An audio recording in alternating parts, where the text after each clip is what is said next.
I'm going to add a little bit of white gouache.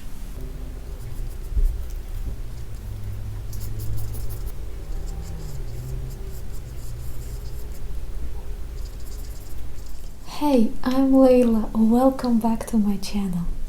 Today, as you probably have seen on the picture, we are going to draw a perfume bottle. And I would like to tell you the reason why I have chosen that as a subject matter for today's follow along. Now, I was given this beautiful set. These are Versace's miniatures collection. And at first I sort of didn't think much of it. But then when I opened the boxes, I just saw these beautiful, beautiful jewel-like little bottles, each containing its scent. And when I put them out on my dresser, when I look at them, they just instantly make me feel so much happier. And also you can probably see how when the light hits them the right way, they just look like gorgeous, gorgeous, beautiful jewels, you know, like even just the sound of them, it's just so inspiring for me.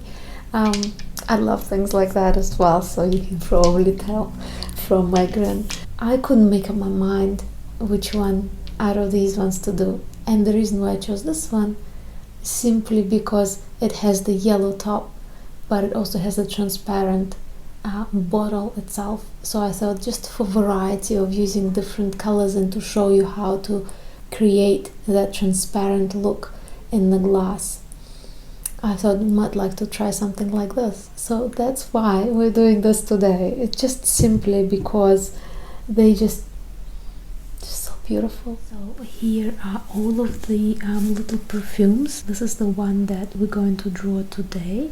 This is my favorite one, scent-wise. I also really like this one as well. They're very similar, but this one's a bit stronger than that one. I actually wanted to draw this one first, but then I quite like, you see the difference. This one has the light bottle with the yellowy perfume and the yellow jeweled cap, whereas this one also has that yellow cap.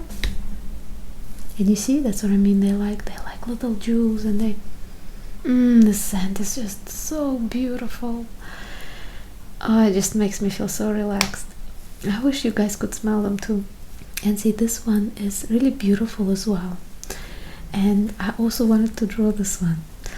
Let me know. Maybe I'll do more than one for next tutorial as well. And this one, this scent, it's a very, very berry floral, very fresh at the same time. Out of the whole collection, I'd say that this is the youngest scent, more for someone who is quite young, and or maybe young at heart, you know.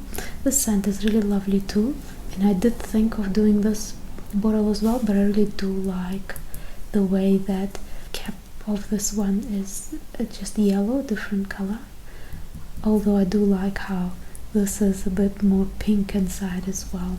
This is quite a nice fresh scent too. And then there's this one. To be honest, the biggest tie for me to choose which bottle to draw and paint was between these two.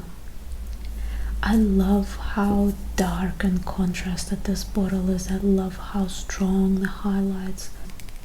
And the scent of this one is very deep, very strong, very not strong as in overpowering, but very mature to someone who knows what they're doing, or at least for the mood that they, you know, like you can be in different moods and use different perfumes for your mood.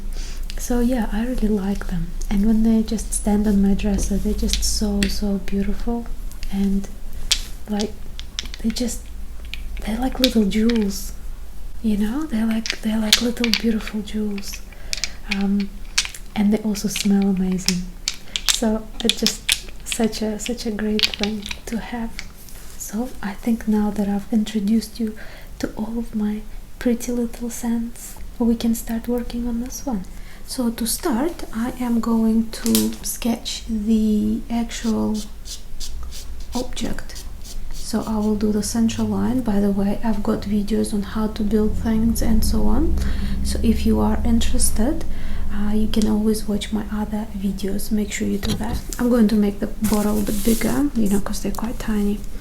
I am going to mark the top and the bottom, and now I'm going to structure things through. So I have a photograph here that, you know, because I want to do it as a photorealism rather than just realism.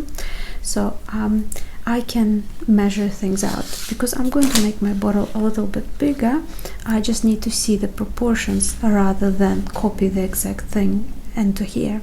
So what I'm going to do is I'm going to measure the top and see how many times it would fit within the bottle.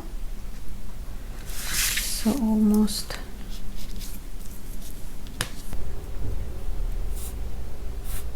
Okay, so now it needs to be a bit further down. Let's measure this. So this is what I'm going to do. So somewhere in between.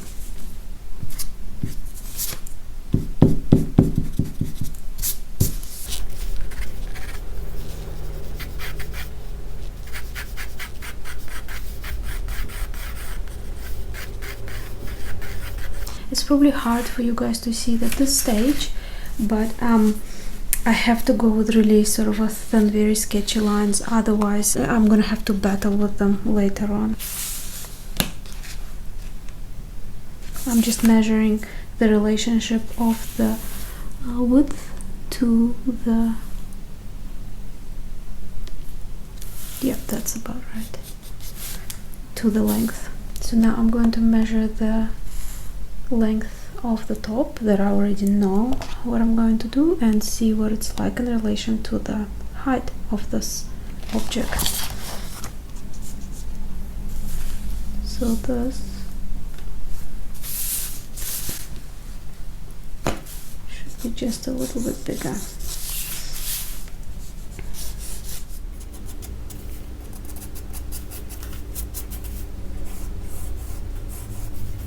So first, to help with structuring, I'm going for the simple geometric shape. Again, I have a video on that as well. I will link some of these videos in the corner there in the cards, so you would be able to see exactly what I'm talking about.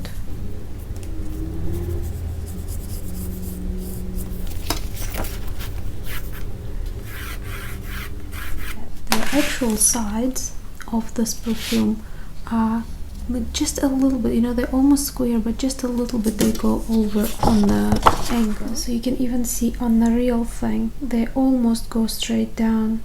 There's just a tiny little bit of a slant, but the most of the visual slant that we tend to see is in that little line there in the crease. So you can see it here, like that. So I'm going to do the same thing. I am going to give it just a tiny little bit of a slant, like almost invisible slant, and I am going to create these lines here.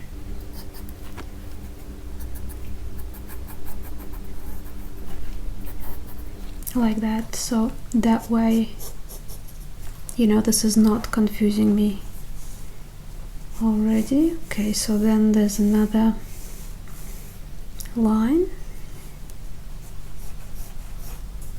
So photorealism is pretty much when you're copying a photograph, you're copying every single aspect of what was captured on the photo.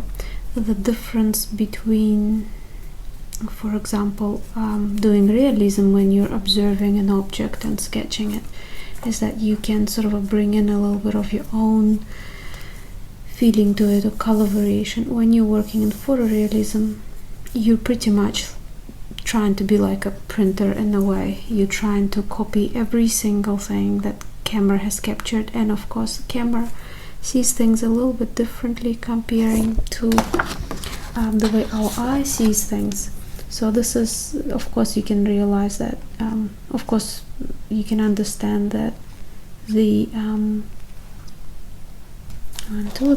photorealism was born after. So we divide this into 3 the photorealism was born after photography became widely available, and it was kind of like a call by artists to photography, because you can imagine how painting sort of suffered quite a bit, because people would say, oh, who needs to sit for a portrait or pay an artist to do a portrait of me, and I don't even know how it's going to turn out when I can just take a picture and that's it.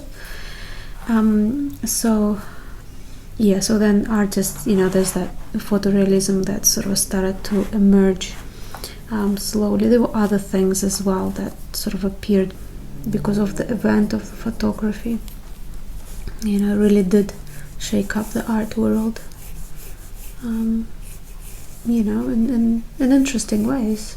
Some people say it's bad, some people say it's good. I just think it's very interesting what's happened. Now we've got that golden little ring there that's just under the lid.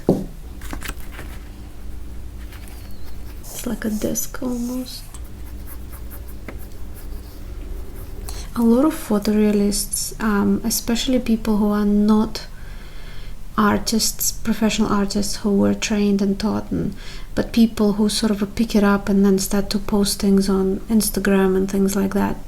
Those little drawings where you don't see a person working on the whole thing together, but everything's unfinished, but little bits are already completely finished. Now, this is where, being a professional artist, I can tell you that this person does not draw. What they usually do is they transfer the drawing. So what I'm doing here is I'm structuring it. But you can always just transfer the drawing through, say, the use of the light box or a slide, or there are different ways to transfer, and then just sort of do it as a coloring in page. So there's nothing wrong with that too, but it's just that if you're if you want to get real skill, then you need to look at things like how to structure your objects and how to understand the rules of why those things are happening and so on.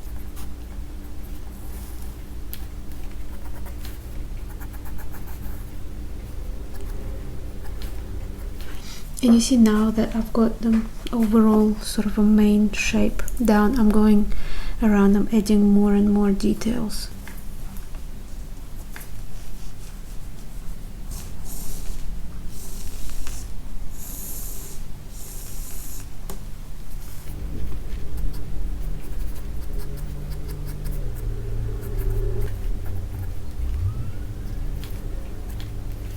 Okay, so here is my overall sketch. What I'm going to do now is I'm going to get rid of the lines that I don't need.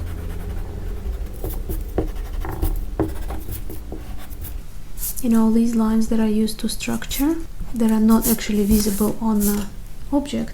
So, and what I'm going to do at this stage now is I'm going to mark all the other little things and areas in here.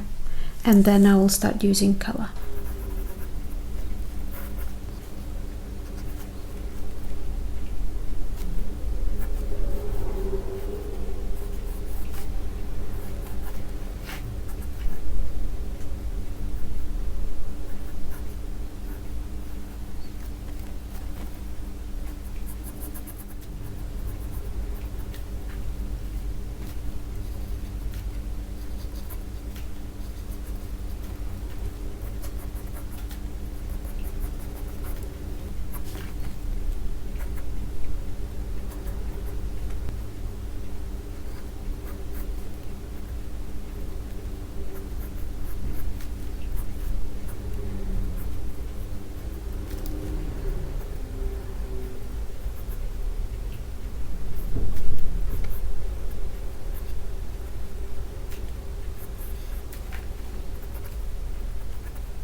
Okay, so now that I have marked areas and situations that I need to keep an eye on, I'm going to actually soften some of the edges, just because I don't want them interfering with, you know, the paint and everything when I'm doing this, but at the same time I still need them because I want to be able to see what's going on. So just some of the darker ones I am going to softly get rid of, or soften them.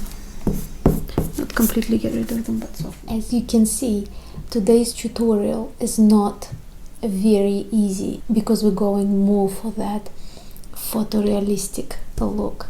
And so if you would like to learn more techniques and more tricks, please check out my Patreon page. We are starting even just from $8. You'd be able to see all the extra videos. And you can always support this channel to create more videos for you here on YouTube. What I'm going to do first is I'm going to start with the background. I'm going to wet the background and work a little bit on the shadow, and then I'll start working more on the details of the actual thing. So what I'm going to do now is I'm first starting with watercolor, and I'm going over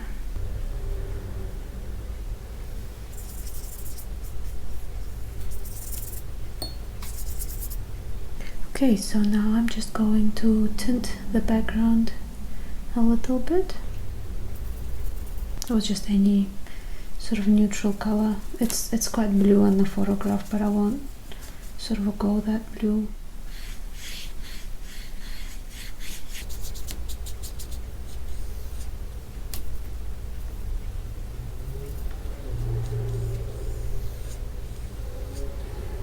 The reason why I'm tinting the background a little bit is because I would like to make sure that the highlights on the actual object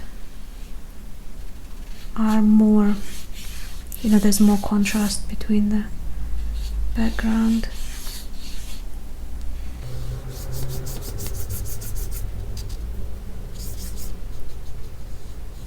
By the way, this is a piece of watercolor paper, A4 piece of watercolor paper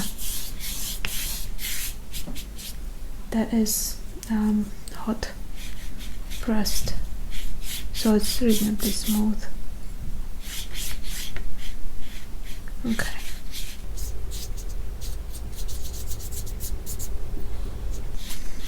Should be enough. Now I am going to clean up some of the areas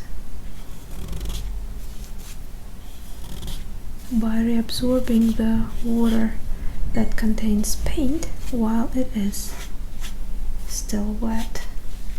And then just need to mix up some more of that, just a bit of cerulean blue and some burnt umber, and I think I've got a bit of green, whatever leftover color from that. And now I'm going to really softly bring in the shadow.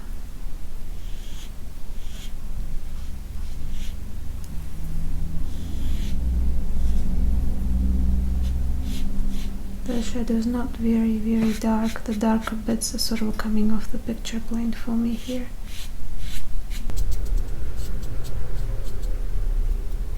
And now I'm going to bring in a bit of yellow in there.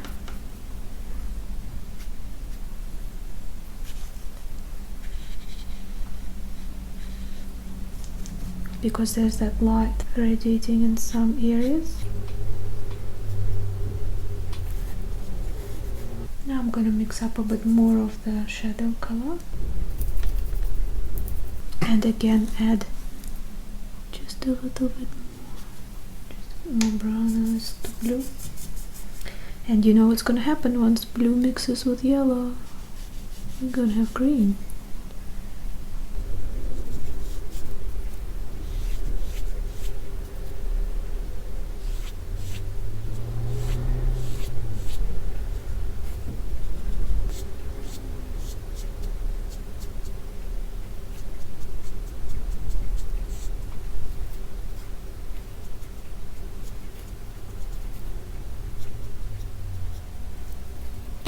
Now here it's too light, so I'm gonna go over just a bit more shadow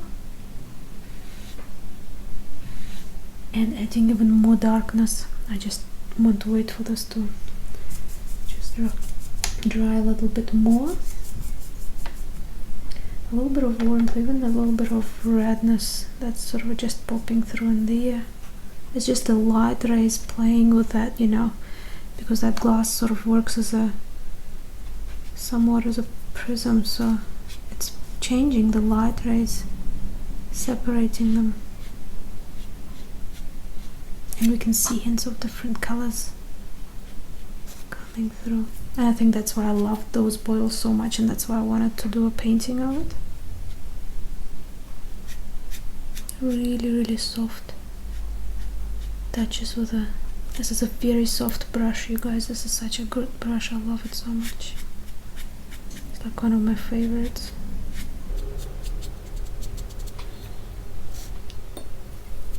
And even a little bit darker. So here I'm just mixing a bit of blue indigo with the Van Dyke brown. Both colors are by Schmenka, but we need to make sure that they're blended. You see how in this situation, where normally with watercolor I really love to let colors run one into the other, but because we're going quite sort of close to the photo,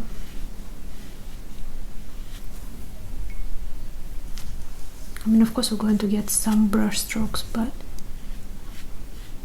you know, because it is a painting after all, but I'm sort of trying to minimize the effect of the paint.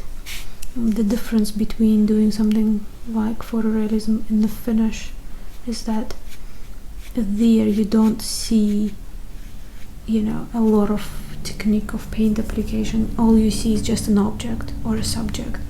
When you look at even like realism, you know, painting where it's been done realistically, but an artist has taken their own sort of liberties and aspects, maybe enhanced some of the colors or highlights, or maybe made some things with a bit more detail and some are a little bit more blurred out, or you know, then you start to see the work of the paint, you see the brush marks, you see the creativity.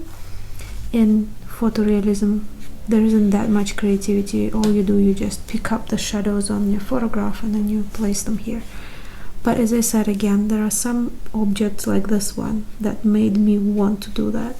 There's also a style of painting that I absolutely love, that's called trompe-l'oeil technique, and that's when you've got small objects, but not like this because I've enlarged it. You have in trompe-l'oeil you paint them large size. You paint them flat, lying on something with a shadow like this, so to the point where you want to pick them up actually, and that is pretty cool. It was really fun. I remember I painted a whole bunch of flies, like real sized flies, on my studio wall when I was at uni, and it was really funny because no one really said anything. But later on, after we had like a group crit and I, you know, told people this is what I did, they said, oh, well, that's a relief because we thought, you know, your studio was so messy that you had so many flies on the wall. Okay, so we've got the shadow. I might come back to it later when this is done, but for now I really need to leave it to dry, otherwise I'm going to be creating too much texture for the style that I'd like to work in for this particular artwork. With a really sort of a soft yellow wash over the whole area here. I'm not going to reserve the white areas like you normally do in classic watercolor because it's mixed media. I'll just be applying all of those other colors on top. So here I'm mixing lemon yellow, cadmium yellow light, and Indian yellow.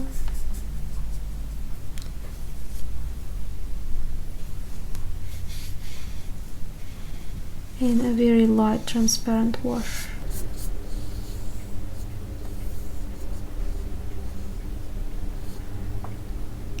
I'll just leave this to dry and then I will start working with more layers. some burnt sienna.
So now I've done some of the softer shadows and some of the pops of color, and now I'm going to go over some shadows that are more warmer, more like browns and yellows and so on.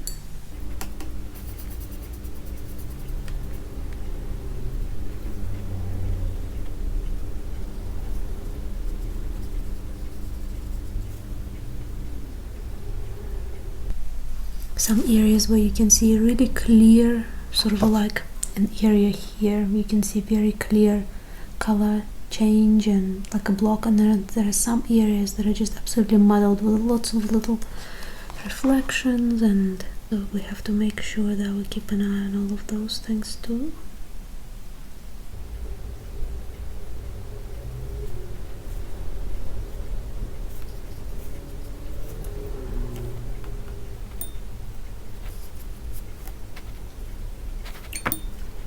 And a little bit of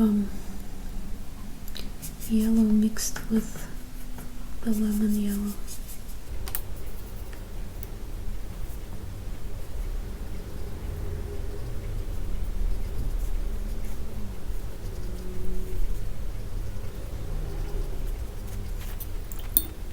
Some Van Dyke brown for even darker shadows and reflections.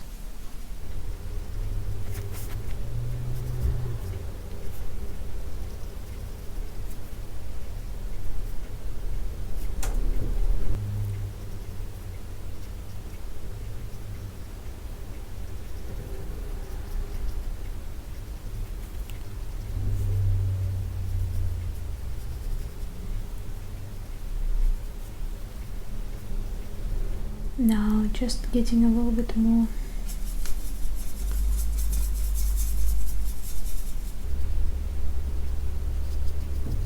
of that sort of muddy yellowy wash, so just working very softly, just putting in these washes.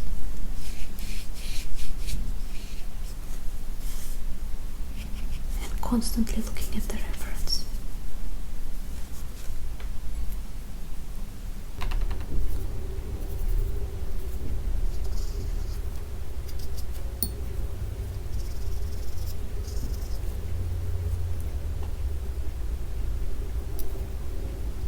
I'm going to I'm going to add a little bit of white gouache, and I'm going to start using that in the situations where I need to place really sharp, strong highlights. And if for some reason it's not going to be enough, then later on I can always go over it with acrylic. But acrylic is just so final, you can't wash it out, so it's better to do that at the end. So here I'm just mixing yellow with a white gouache and adding some highlights.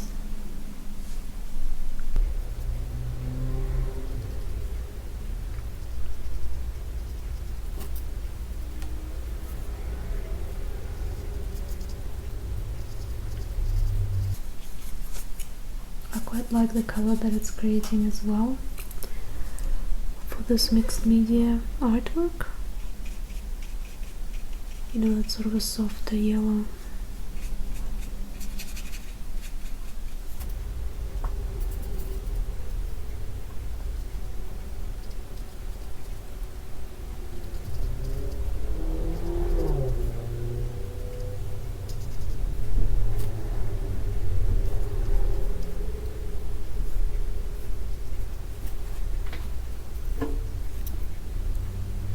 Actually, one more thing.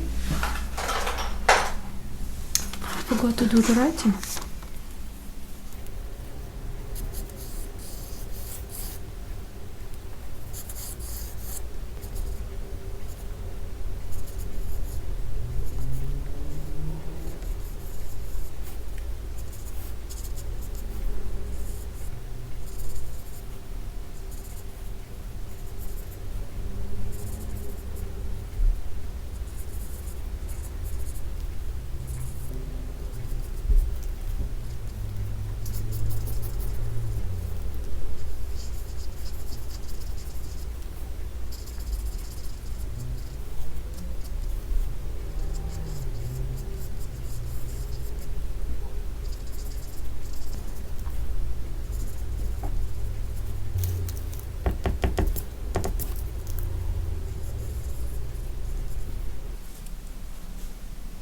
That O and that W just don't want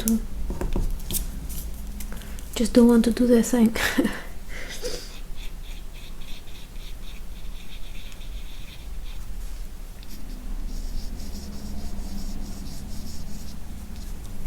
Okay, I can't believe I forgot to do this in the drawing stage, but I'm glad I remembered to do it now. Okay, so I'm gonna go back for my larger brush and I'm gonna do a little sort of a wash over with some vinocradon gold, some whatever leftover colors are in here.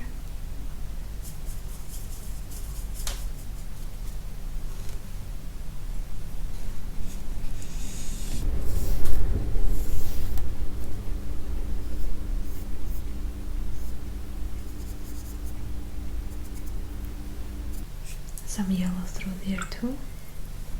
Now a little bit of brown, maybe just a bit of blue in that brown, because it's a reasonably cool color in there.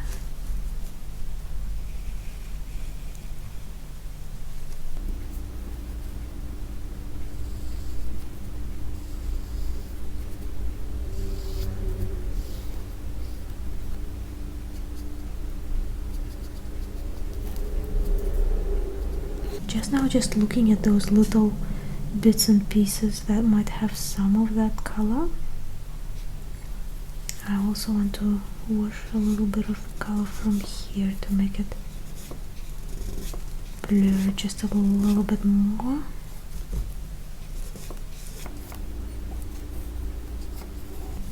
And now I'm also going to go for some of the blue sort of shades.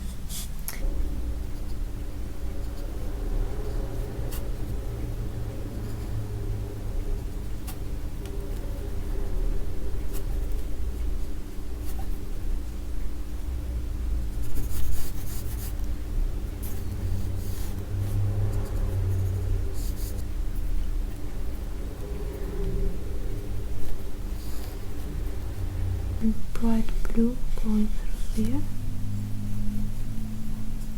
I guess again it's just the reflection of the light. Okay, so next step is I am going to wait for this to dry, and just because, you know, I don't want to smudge things too much, and leave my brush here, and I'm gonna go back while this is drying. I'm gonna go back into the lid and work a little bit more on the lid. So for that I'm going to use some Van Dyke brown. It's Mars black, so it's quite a sort of a earthy browny black, and going in for more details, but now with really higher contrast.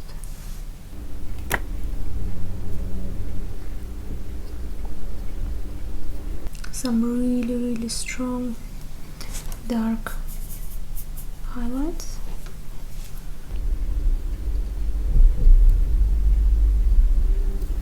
Some through there, and create some more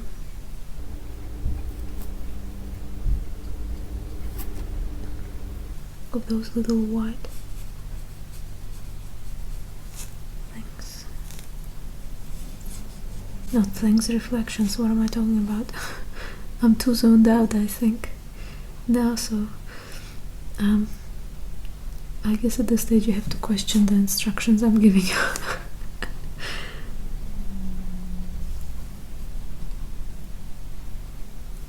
Whoops, didn't want to put that one there.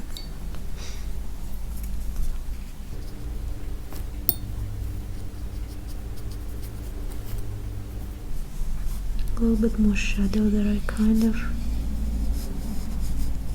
left out.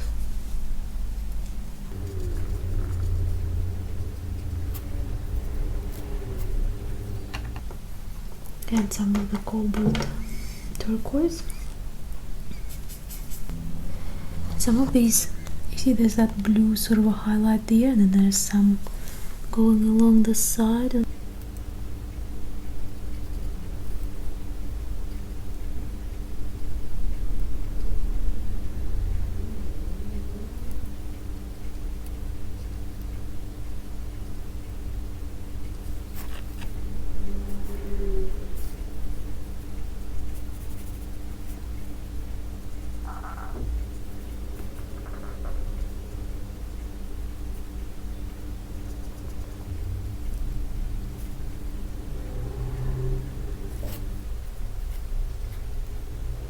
So now I'm going to start working more on that area there, and working with a fine brush to get all of those little details.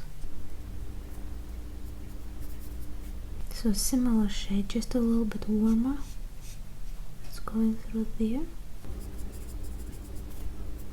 and I'm gonna go over with some yellow, Indian yellow, and just cadmium yellow as well around this area. Burnt umber to the mix.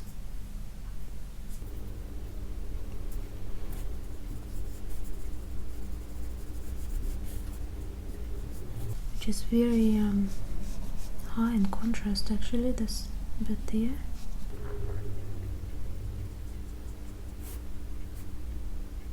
Indigo and a little bit of red. Oh, that's too strong.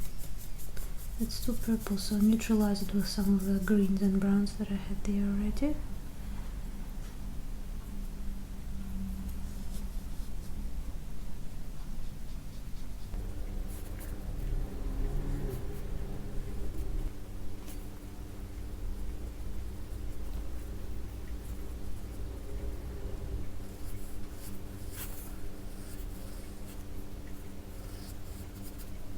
I'm gonna go for some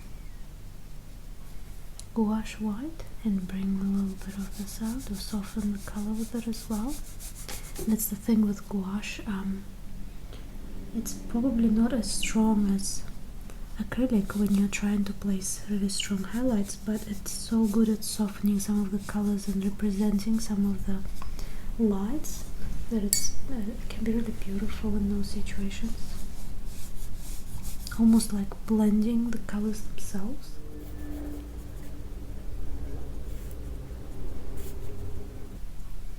So paying attention to all the little bits and pieces.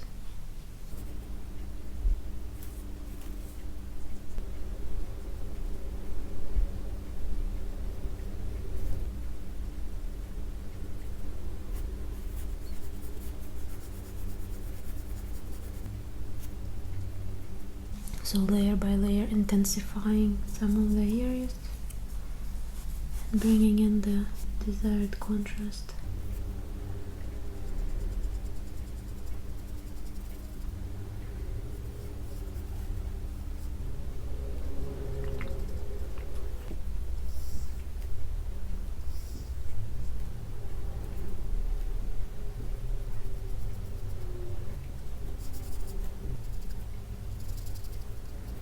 Just to bring in a little bit of that warmth into there.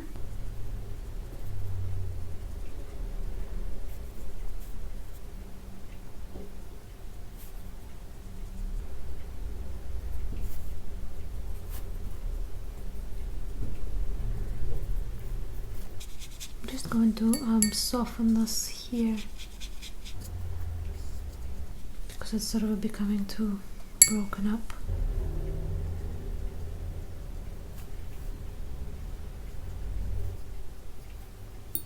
Now I'm gonna go for black to bring even more contrast in.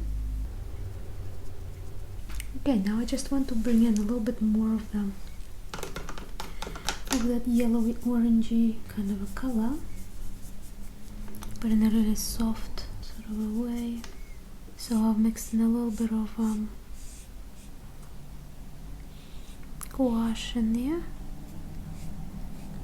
What gouache does comparing to watercolor is that it sort of flattens all the colors. So you know how with watercolor you put a stroke like you see here and you can see the brush marks. With gouache it flattens things.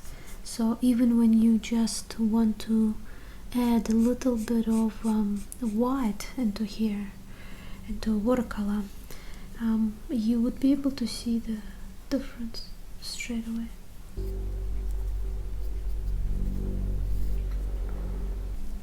Add a little bit of the darker colors with that gouache as well.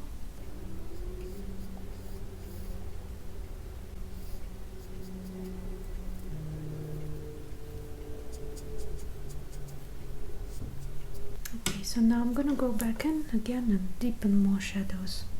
Sort of, you know, just keep going back and forth, making things lighter, making things darker, and so on.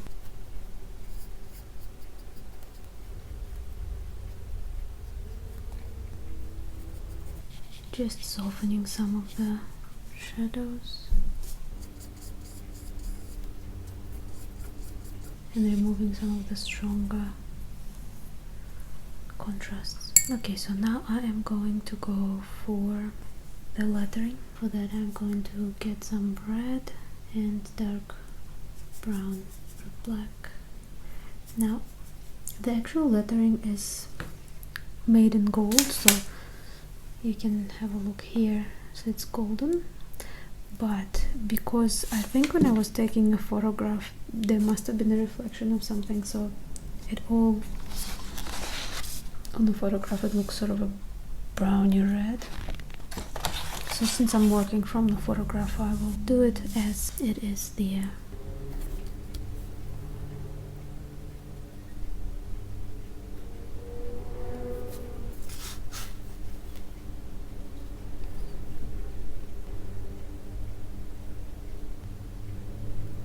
Have any of you guys actually watched a program, a movie, or was it a series? I can't remember. It was a while ago that I watched it, about Versace and how he was killed and his murderer, who was a serial killer. Until I watched that program I didn't know what happened. I mean, I knew that he passed away, but I didn't know exactly how. So It's quite an interesting program. Can't remember exactly the name of it, but it's really sad, really. How such a talented person. And the house renovations that he did was absolutely incredible. And it's such a shame he was killed right next to like the gate of his house.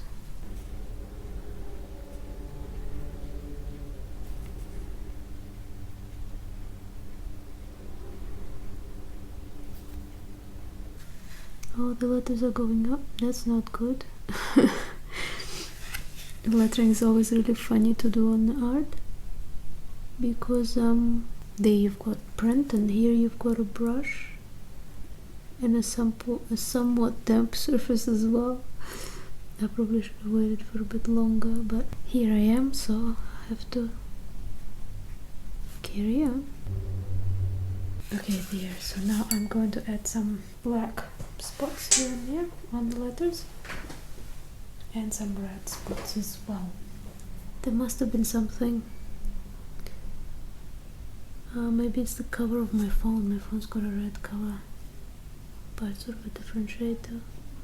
Yes, there's a bit of red in it as well. B's got some black, bit on the E there as well. To the bottom of the letter I can see a darker shade. A, not much on the A, just a bit down the side. C's got quite a bit of black there. And now just a little detail that I think I've missed some of these areas, just a bit darker. I love the design of it. And as I said, you know, like when they're all different colors standing there, it's just so pretty. It really makes my day just looking at them. Really lifts my mood up. Okay, so what I'm going to do now is I am gonna go in and work a little bit more on the background and the shadow. So now you can see how, because this was the first thing we did, after doing quite a bit of work on here, this looks like it needs some work as well. Now I am going to use some of this white gouache. It's drying up, but gouache, as you know, never dries up completely. You can always add more water and it will always run again. Okay, so what I'm going to do now is I'm going to very softly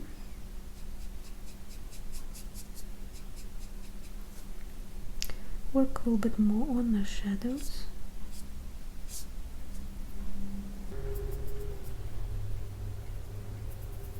Add some yellow, because there's some yellow highlights. So these yellow lights are coming from the reflection. You know, the light is traveling through and coming out on the other side.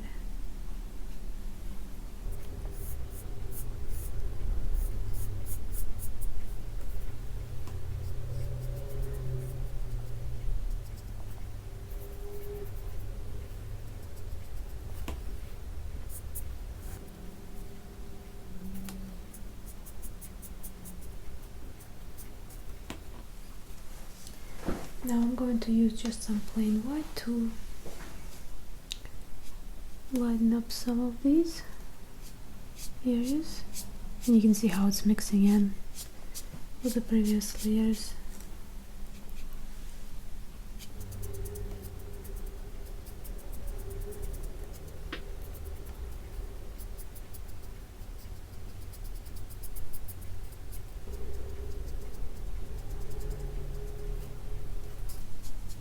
A bit more yellow through there too. And now I am going to work a little bit overall and just flatten the background and even it out a little bit as well. But before I do that, I just wanted to tidy up that edge a little bit more.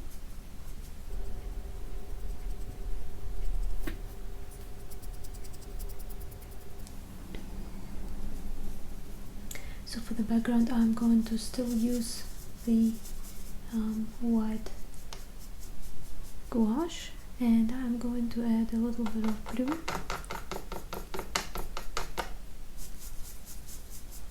and a little bit of brown. I'll add quite a bit of water. I won't use it in a traditional gouache really thick way. I'll sort of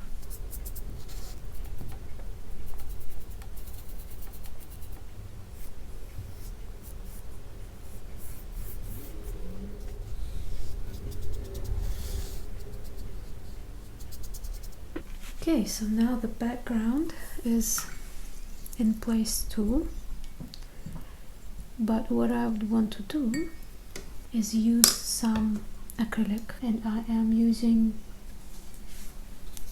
Schminker titanium white, very strong white. Just remember, once you apply that, you won't be able to move it anywhere. And bring some highlights.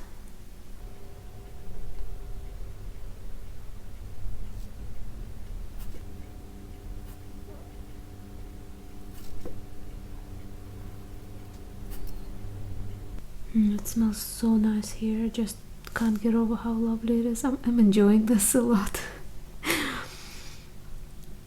If you guys haven't noticed how I tend to even forget that I'm filming, I just zone out and I just paint. Sorry about that. So just having little adding little highlights.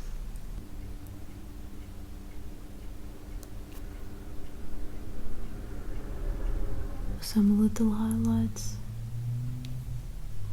there on the edge. That's why it's good to finish the background before we go through all of this. And you see how when you apply gouache over the watercolor, gouache merges into watercolor, so it makes it lighter, but it sort of takes on that color. With acrylic, you just plump it on top and it's just white.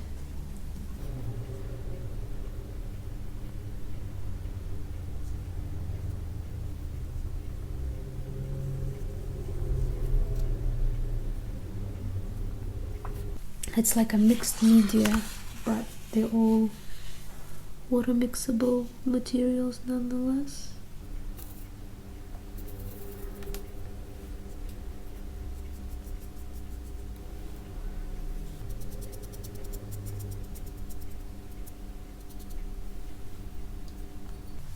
Okay. I hope you enjoyed this video. I hope you didn't chicken out and went for the follow along. Let me know in the comments if you did. You know, I'd like to hear your stories about how you went. Also, big thank you to all of my patrons who are supporting me on Patreon. And for those of you guys who, you know, Christmas is coming up and you're still struggling to buy a special present, I think this would be a really good present for someone. I hope you've enjoyed it. And as always, I hope you guys have a lovely day. And thank you for painting with me.